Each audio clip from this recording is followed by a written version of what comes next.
Bonjour, bonjour. Oui, je suis énervée, tout ça. Je suis en forme. Il fait du soleil. Eh oui. Donc, je vous retrouve aujourd'hui pour une petite revue de livre que je vous dois depuis une semaine.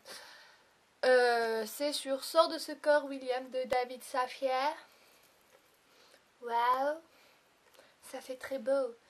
Et en fait, quand on sait que l'auteur est allemand, ça donne plutôt David Safier. Ça fait beaucoup moins raffiné. Mais enfin bon. Alors, qu'est-ce que j'ai pensé de ce livre? J'ai mis beaucoup de temps à le lire, 2 semaines et demie. Ça fait un petit peu beaucoup quand même, hein. Mais j'ai adoré, littéralement j'ai adoré. Euh, Quelques petites longueurs, je l'avoue. Alors qu'est-ce que ça raconte? On est au départ donc avec Rosa. Rosa qui est une jeune femme normale, hein, la trentaine, etc. Qui était en couple mais qui se sépare. Plusieurs mois après, elle est toujours pas remise de cette rupture. Et pour se remettre, entre guillemets, retrouver le véritable amour, elle va voir un magicien qui va la renvoyer dans le passé. Elle se retrouve dans le corps de William Shakespeare.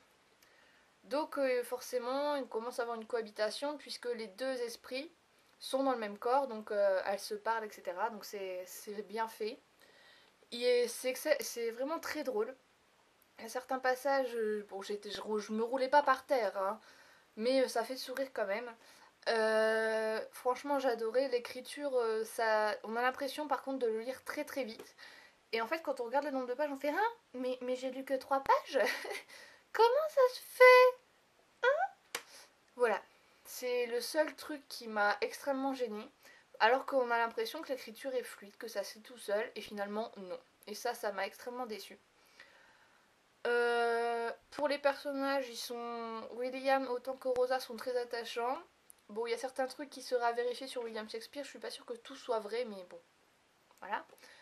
Ce qui est de la fin, je vais pas vous la raconter, mais je m'attendais pas forcément à cette fin-là.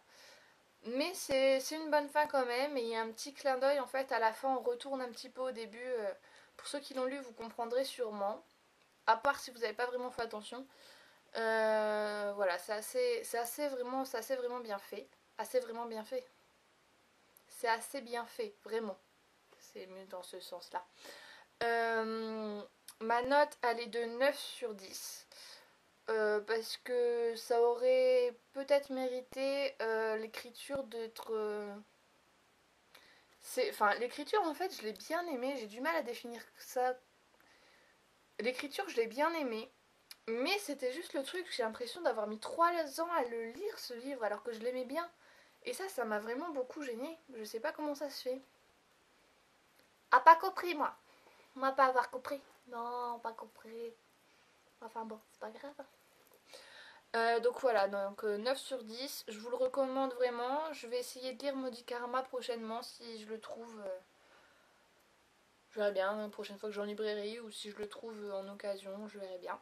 Mais je vais vraiment lire Maudit Karma parce qu'apparemment il est vraiment très drôle aussi. Donc j'ai très envie de le lire. Et il a écrit un nouveau roman, Sacrée Famille, qui a l'air vraiment pas mal, mais j'attends qu'il soit sorti en poche pour le lire.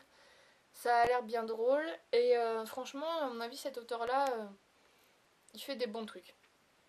Il fait des bons trucs, ça c'est vraiment drôle, ça se lit tout seul et voilà. Donc je vous recommande. Je vous fais plein de bisous.